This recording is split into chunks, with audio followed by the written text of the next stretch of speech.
Hey, this is a terrifying Reddit story posted to r/NoSleep by Lynthelia. Back in my 20s, I was what you might call an adventure girl. About 10 years ago, give or take, something happened that changed that. I moved to the city, got a boring job and boring apartment, and became decidedly averse to the outdoors. I haven't really told anyone about it in all that time, save my now wife, because, well, for one, they'd think I'm crazy, and for two, I don't want to think about it. I'm finally putting it here, though. After all, you probably saved my life. At the time, I'd just graduated college and moved from Texas to Alaska, out of a desire for, yeah, you guessed it, adventure. I had a job doing stuff I liked. It paid well and gave me enough vacation days to get out and do something really adventurous every once in a while. One thing I had on my bucket list since moving north was driving the Dalton highway. For the unfamiliar, that's a, generously, highway that goes from Fairbanks to Prudhoe Bay on the Arctic Ocean. It's a 500-mile, 11-hour drive in the summer. But thanks to work realities, I wasn't able to go out there until early autumn. By early autumn, the snow had started, but the plows were still able to keep the highway pretty clear. And I was driving a 95 Toyota Land Cruiser kitted out for expeditions. I fucking loved that thing. Besides that, I was an adventure girl. I was prepared. I had camping gear, emergency gear, a satellite phone, plenty of food and water, enough jerry cans for the trip there and back, and Sam Colt's greatest invention in the center console, just in case.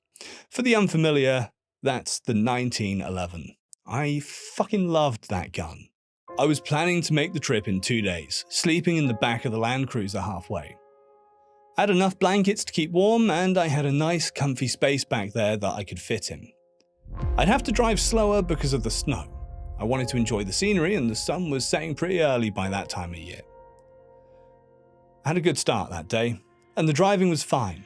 By the time shit went down, it had been dark for about an hour, and I was getting into the foothills of the Brooks Range. That's good scenery and terrain. I didn't want to miss it by going through it in the dark.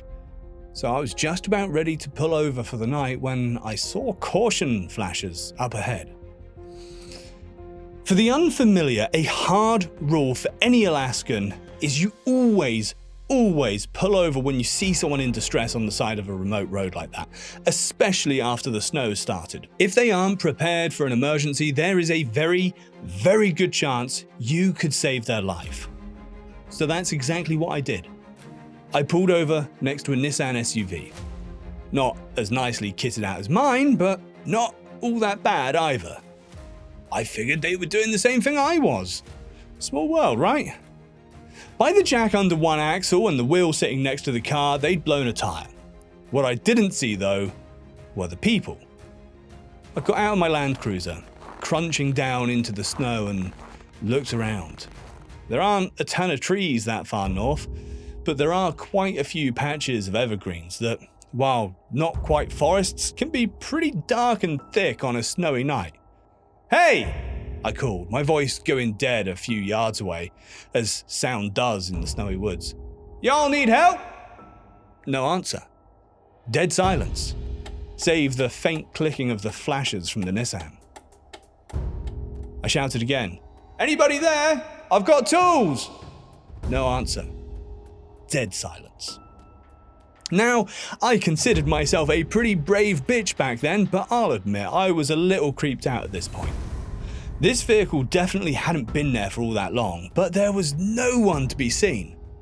Besides that, the dead quiet and the darkness of the night were unnerving. It wasn't that weird for it to be silent on a snowy night like this, that far north, but still creepy. Creepy enough, I hopped back in the car and grabbed my .45, storing it in one of the big pockets in the front of my jacket, just in case. You know, there were bears and stuff up here. I approached the Nissan and saw footprints in the snow. Okay, so not a ghost's car, One pair had been crouched down and removed the tire. The other had been standing a couple of feet away. By the rear of the SUV, the latter pair had then, at some point, headed off towards the tree line. It stopped a few yards down, paced around a bit, and then continued into the woods. The pair near the tire had then, presumably later, gotten up and ran after the first. Now, I was no tracker, but it's not hard to tell when someone was running in snow.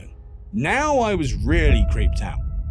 I was tempted to hop back in the car and keep driving for a good long while, but like I said, this could easily have been a life and death.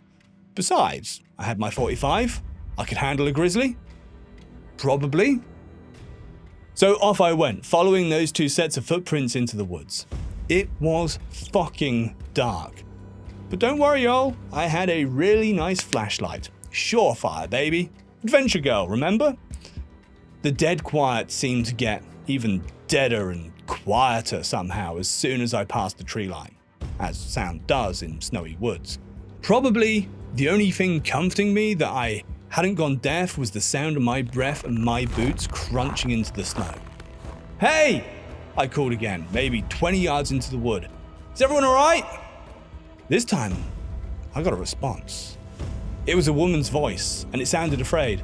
"Over here!" it called. "Help!" I got a spring in my step at that, jogged towards the sound of the voice, shining my torch through the trees to try and catch a glimpse. "Over here!" it called again, much closer. "Help!" Remember when I said, "You'll probably save my life"? This is when that happened. I stopped. The hair on the back of my neck had stood on end, and a chill had run down my spine. Something was off about that voice. Couldn't put my finger on it, but something was wrong. I pointed my light towards where I had heard it. "Are you hurt?" I said, voice raised, but not quite shouting anymore. "Help!" the voice called again. Only it was even closer this time. I hadn't heard the crunch of any footsteps. "Over here!" My grip on my flashlight tightened, and my heart started to hammer in my chest. This was not right. I've read a lot of NoSleep back then, and I'd watched and listened to my fair share of spooky stories. At this time, I didn't think any of this stuff was real. But what was happening to me felt way too familiar, and it was setting off alarm bells. Something about this exact situation was tugging at the back of my mind as something I should be terrified of. I tried one more time. "What's your name?" I asked cautiously. "Help!" the voice called, and it couldn't have been more than a few yards off. That was enough for me to swap my light to my left hand and bring the Colt out of my right. I pointed both in the direction of that voice, and finally, I caught a glimpse of something beside the trees. Off in the distance, barely visible, I could see a bundle of something laying in the snow. It was human-sized, and the snow all around was strained dark. My head was in the middle of processing what it was seeing when I saw movement between me and the body. Oh shit. That was a body. I pointed my flashlight and my gun at the source of the movement. It was humanoid? 2 arms, 2 legs? But it was all wrong. The limbs were too long and it was too tall. Its hair was thin and wiry. It had antlers? Fucking antlers? And his face, which was also, I assure you, just really fucking wrong, was stained dark with what I can only assume was blood. I fired 2 shots and hauled ass. I don't know if the bullets slowed it down. I don't even know if I hit it. I ran faster than I'd ever run before, and by the cracking branches and crunching snow behind me, it was giving chase. My heart felt like it was going to explode out my chest. My lungs burned from sucking in the frosty air. Once or twice, I saw death flash before me as I nearly lost my footing in the snow. But I managed to stay upright. As I ran, I heard more snapping, more crunching. not just behind me now, but all around me. There were more. I got really fucking lucky that night.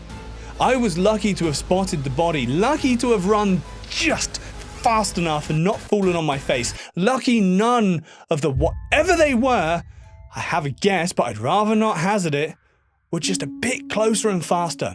I was lucky I had dabbled in enough spooky stories that my alarm bells were going off, and I was lucky that the poor couple, maybe in that Nissan, had gotten stranded there and suffered the grisly fate they had suffered. After all, I was planning to stop, just as I saw those caution flashes. I'd have been right there, in that same woods, asleep. I don't want to think about what would have happened to me if that had been my case. I made it to my car, which I was again lucky to have left running, thinking I wouldn't go far. I leapt in, slammed and locked the doors, threw it in reverse as I saw dark, lanky shapes coming out of the trees. As I got moving, the headlights revealed what had been chasing me. I can't say exactly how many of them there were. At least half a dozen. All of them were similarly stretched, pale to the point of being almost white, with various forms of antlers and primitive-looking clothing. I reversed down the road as fast as I dared without risking going off and dooming me to a certain death.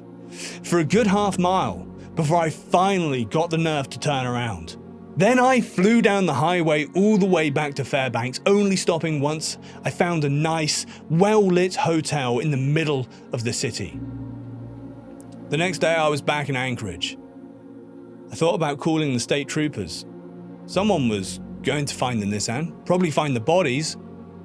They'd find my casings, the tire tracks. I could end up a murder suspect. I decided against it though. If I ratted myself out, I'd be a murder suspect anyway. And then they'd know it was me. Better to bet that no one could tie me to the scene. Especially being as far from local as I was. Over the next week, I packed my shit, bailed on my job, my lease, moved back to Texas.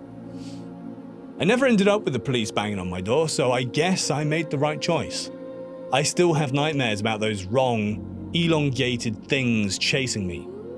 Probably have PTSD, but it's not like I can talk to a therapist about it now, is it? At least not without ending up in the loony bin. I'm not an adventure girl anymore. I never go anywhere at night, and I stay in the city as much as possible. I didn't get out of there unscathed, but I got out of there alive, which is better than I could have said for the folks in the Nissan. Like I said, I was lucky. Alright guys, I hope you enjoyed that one. If you did somehow make it through, go check out this video right here, because this one is even more terrifying. I'll see you there.